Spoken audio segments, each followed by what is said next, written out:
ದರ್ಶನ್ ಅಭಿಮಾನಿಗಳು ಈ ಸ್ಟೋರಿಯನ್ನ ನೋಡ್ಲೇಬೇಕು.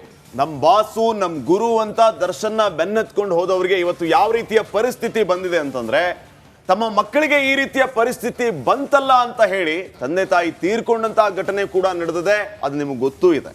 ಇದೇ ದರ್ಶನ್ನ ಬಾಸು ಅಂತ ತಲೆ ಮೇಲೆ ಕೂರಿಸ್ಕೊಂಡವ್ರ ಪರಿಸ್ಥಿತಿ ಯಾವ ರೀತಿ ಇದೆ ಅಂತಂದ್ರೆ, ಜಾಮೀನಿಗೆ ಅರ್ಜಿ ಹಾಕೋದಕ್ಕೂ ಆಗದಂತ ಪರಿಸ್ಥಿತಿ ನಿರ್ಮಾಣ ಆಗಿದೆ.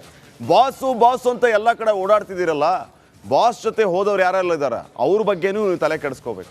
ಈಗ ಅವ್ರ ಪರಿಸ್ಥಿತಿ ಯಾವ ರೀತಿ ಇದೆ ಇದನ್ನ ನೋಡಿ ಕಲೀರಿ. ನೀವು ಈ ವರದಿಯನ್ನ ಮಿಸ್ ಮಾಡದೆ ನೋಡಿ. ಬಾಸ್ ಹಿಂದೆ ಹೋದವರಿಗೆ ತಪ್ಪದ ವನವಾಸ. ಜೈಲಿನಿಂದ ಹೊರಬರಲಾಗದೆ ನಿತ್ಯ ಪರದಾಟ. ನಮ್ಮ ಬಾಸ್ ವಿಷಯಕ್ಕೆ ಬಂದ್ರೆ ಸುಮ್ನಿರಲ್ಲ. ನಮ್ ಬಾಸೇ ನಮ್ಗೆ ದೇವ್ರು, ನಮ್ಮ ಬಾಸ್ ಡಿ ಬಾಸ್ ಅಂತ ಚೀರಾಡ್ತಿದ್ದವರು ಈಗ ಕೊಲೆ ಕೇಸಲ್ಲಿ ಲಾಕ್ ಆಗಿದ್ದಾರೆ. ಚಾರ್ಜ್ ಶೀಟ್ ಸಲ್ಲಿಕೆಯಾದ್ಮೇಲೆ ಒಬ್ಬೊಬ್ಬರೇ ಜಾಮೀನಿಗೆ ಅರ್ಜಿ ಹಾಕ್ತಿದ್ದಾರೆ. ಆದ್ರೆ ಮಂಡ್ಯದ ನಂದೀಶ್ ಮಾತ್ರ ಹೇಳಲಾಗದ ಸ್ಥಿತಿಗೆ ಸಿಲುಕಿ ಒದ್ದಾಡ್ತಿದ್ದಾನೆ. ದರ್ಶನ್ಗೆ ಸಹಾಯ ಮಾಡಲು ಹೋಗಿ ಕೊಲೆ ಕೇಸಲ್ಲಿ ತಗಲಾಕೊಂಡು ಜೈಲಲ್ಲಿ ನರಕ ಯಾತನೆ ಅನುಭವಿಸುತ್ತಿದ್ದಾನೆ. ಅಷ್ಟೇ ಅಲ್ಲ, ಅತ್ತ ಜಾಮೀನು ಅರ್ಜಿಗೆ ಡಿ ಗ್ಯಾಂಗ್ ಸಿದ್ಧತೆ ನಡೆಸುತ್ತಿದ್ರೆ, ಇತ್ತ ವಕೀಲರನ್ನ ನೇಮಿಸಲಾಗದೆ ನಂದೀಶ್ ಫ್ಯಾಮಿಲಿ ಪರದಾಡುತ್ತಿದೆ. ಈ ನಡುವೆ ಎಫ್ಐ ನಂದೀಶ್ ಕುಟುಂಬಕ್ಕೆ ದರ್ಶನ್ ಪತ್ನಿ ಅಭಯ ನೀಡಿದ್ದಾರೆ. ವಕೀಲರನ್ನ ನೇಮಿಸಿ ಜಾಮೀನು ಕೊಡಿಸೋದಾಗಿ ವಿಜಯಲಕ್ಷ್ಮಿ ಭರವಸೆ ನೀಡಿದ್ದಾರಂತೆ.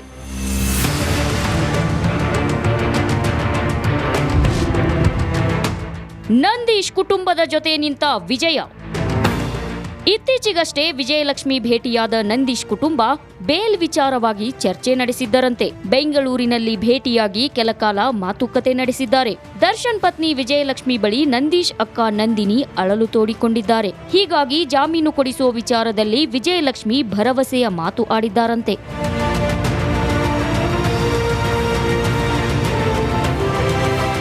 ಪ್ರಕರಣದ ವಿಚಾರವಾಗಿ ಮಾಧ್ಯಮಗಳ ಮುಂದೆ ಬರದಂತೆ ವಿಜಯಲಕ್ಷ್ಮಿ ಸಲಹೆ ನೀಡಿದ್ದಾರೆ.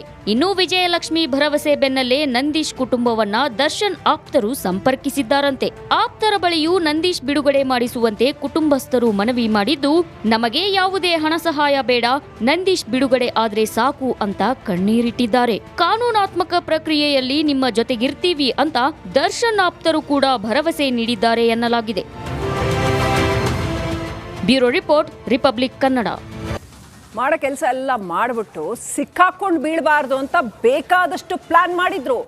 ಆದರೆ ಒನ್ಸ್ ಅಗೇನ್ ರೇಣುಕಾಸ್ವಾಮಿ ಮರ್ಡರ್ ಕೇಸಲ್ಲಿ ಪ್ರದೋಷ್ ಪ್ಲಾನ್ ಫೇಲ್ ಆಗಿದ್ದೆಯಲ್ಲಿ ಈ ಇಡೀ ಗ್ಯಾಂಗ್ ಸಿಕ್ಕಾಕೊಂಡು ಬಿದ್ದಿದ್ದು ಹೇಗೆ ನೋಡಿ.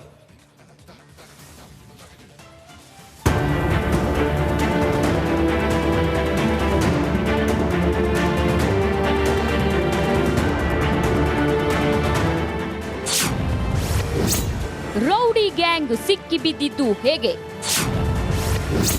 ಚಾರ್ಜ್ ಶೀಟ್ನಲ್ಲಿ ಸ್ಫೋಟಕ ಮಾಹಿತಿ. ರೇಣುಕಾಸ್ವಾಮಿ ಕೊಲೆ ಕೇಸಲ್ಲಿ ಪೊರ್ಕಿ ಅಂಡ್ ಗ್ಯಾಂಗ್ ಕಂಬಿ ಎಣಿಸುತ್ತಿದೆ. ಬೇಲ್ ಸಿಗದೆ ಲಿಪ್ಸ್ಟಿಕ್ ರಾಣಿ ಜೈಲಿನಲ್ಲಿ ವಿಲವಿಲ ಅಂತ ಒದ್ದಾಡ್ತಿದ್ದಾಳೆ.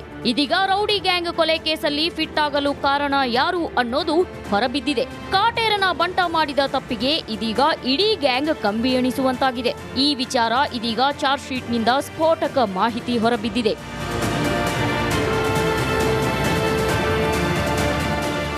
ಚಾರ್ಜ್ ಶೀಟ್ನಲ್ಲಿ ಪ್ರದೋಷ್ ಮಾಡಿದ ಎಡವಟ್ಟು ಕಾರಣ ಅನ್ನೋದು ಗೊತ್ತಾಗಿದೆ. ರೇಣುಕಾಸ್ವಾಮಿ ಸಾವಿನ ವಿಚಾರ ಗೊತ್ತಾಗ್ತಿದ್ದಂತೆ ಪ್ರದೋಷ್ ಎಲ್ಲಾ ಹೊಣೆಯನ್ನ ತಾನೇ ಹೊತ್ತು ನೀವು ಆರಾಮಾಗಿರಿ ಬಾಸ್ ಅಂತ ಹೇಳಿದ್ನಂತೆ. ಪ್ರದೋಷ್ ಮಾತು ನಂಬಿ ಕೇಳಿದ್ದಷ್ಟು ದುಡ್ಡು ಕೊಟ್ಟು ದರ್ಶನ್ ಆರಾಮಾಗಿದ್ದ. ಮೊದಲು ಶೆಡ್ಗೆ 3 ಹುಡುಗರನ್ನ ಕರೆಸ್ತಾನೆ. ಬಳಿಕ ರೇಣುಕಾಸ್ವಾಮಿ ಶವ ವಿಲೇವಾರಿ ಮಾಡಿ ಪೊಲೀಸರಿಗೆ ಶರಣಾಗುವಂತೆ ಕೇಶವಮೂರ್ತಿ, ಕಾರ್ತಿಕ್, ನಿಖಿಲ್ಗೆ ಹೇಳಿ ಶರಣಾಗುವಂತೆ ಮಾಡಿಸ್ತಾನೆ. ಸುಮ್ಮನಹಳ್ಳಿಯ ರಾಜಕಾಲುವೆಗೆ ಶವ ಎಸೆಯುವ ಪ್ಲಾನ್ ಮಾಡಿದ್ದು ಇದೇ ಪ್ರದೋಷ್.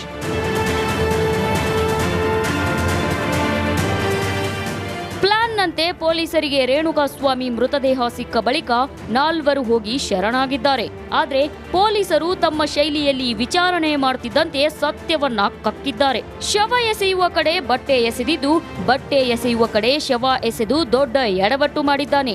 ಪ್ರದೋಷ್ ಮಾಡಿದ ಎಡವಟ್ಟಿನಿಂದ ಡಿ ಗ್ಯಾಂಗ್ ಕಂಬಿ ಎಣಿಸುವಂತಾಗಿದೆ. Dhruvaraj, crime bureau, Republic Kannada.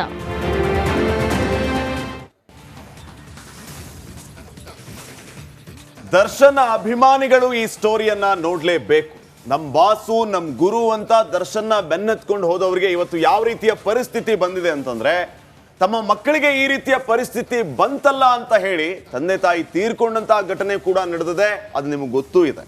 ಇದೇ ದರ್ಶನ್ನ ಬಾಸು ಅಂತ ತಲೆ ಮೇಲೆ ಕೂರಿಸ್ಕೊಂಡವ್ರ ಪರಿಸ್ಥಿತಿ ಯಾವ ರೀತಿ ಇದೆ ಅಂತಂದ್ರೆ, ಜಾಮೀನಿಗೆ ಅರ್ಜಿ ಹಾಕೋದಕ್ಕೂ ಆಗದಂತ ಪರಿಸ್ಥಿತಿ ನಿರ್ಮಾಣ ಆಗಿದೆ.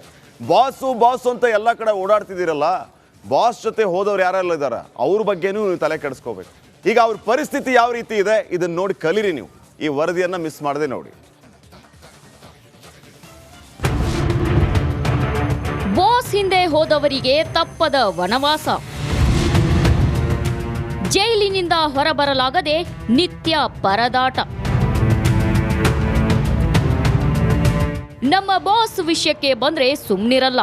ನಮ್ ಬಾಸೇ ನಮ್ಗೆ ದೇವ್ರು, ನಮ್ಮ ಬಾಸ್ ಡಿ ಬಾಸ್ ಅಂತ ಚೀರಾಡ್ತಿದ್ದವರು ಈಗ ಕೊಲೆ ಕೇಸಲ್ಲಿ ಲಾಕ್ ಆಗಿದ್ದಾರೆ. ಚಾರ್ಜ್ ಶೀಟ್ ಸಲ್ಲಿಕೆಯಾದ ಮೇಲೆ ಒಬ್ಬೊಬ್ಬರೇ ಜಾಮೀನಿಗೆ ಅರ್ಜಿ ಹಾಕ್ತಿದ್ದಾರೆ. ಆದ್ರೆ ಮಂಡ್ಯದ ನಂದೀಶ್ ಮಾತ್ರ ಹೇಳಲಾಗದ ಸ್ಥಿತಿಗೆ ಸಿಲುಕಿ ಒದ್ದಾಡ್ತಿದ್ದಾನೆ.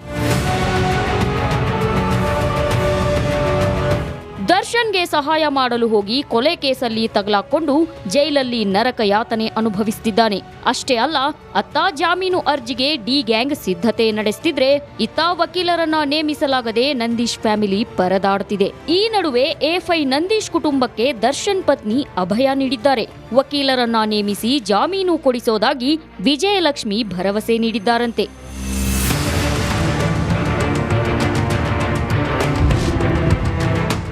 ನಂದೀಶ್ ಕುಟುಂಬದ ಜೊತೆ ನಿಂತ ವಿಜಯ.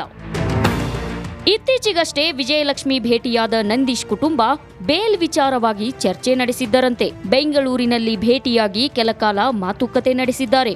ದರ್ಶನ್ ಪತ್ನಿ ವಿಜಯಲಕ್ಷ್ಮಿ ಬಳಿ ನಂದೀಶ್ ಅಕ್ಕ ನಂದಿನಿ ಅಳಲು ತೋಡಿಕೊಂಡಿದ್ದಾರೆ. ಹೀಗಾಗಿ ಜಾಮೀನು ಕೊಡಿಸುವ ವಿಚಾರದಲ್ಲಿ ವಿಜಯಲಕ್ಷ್ಮಿ ಭರವಸೆಯ ಮಾತು ಆಡಿದ್ದಾರಂತೆ.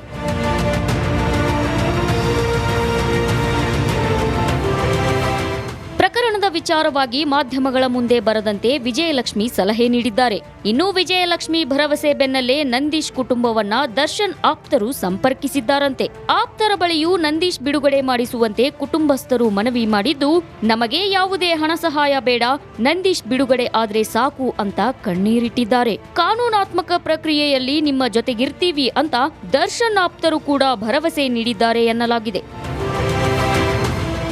Bureau report, republic Kannada.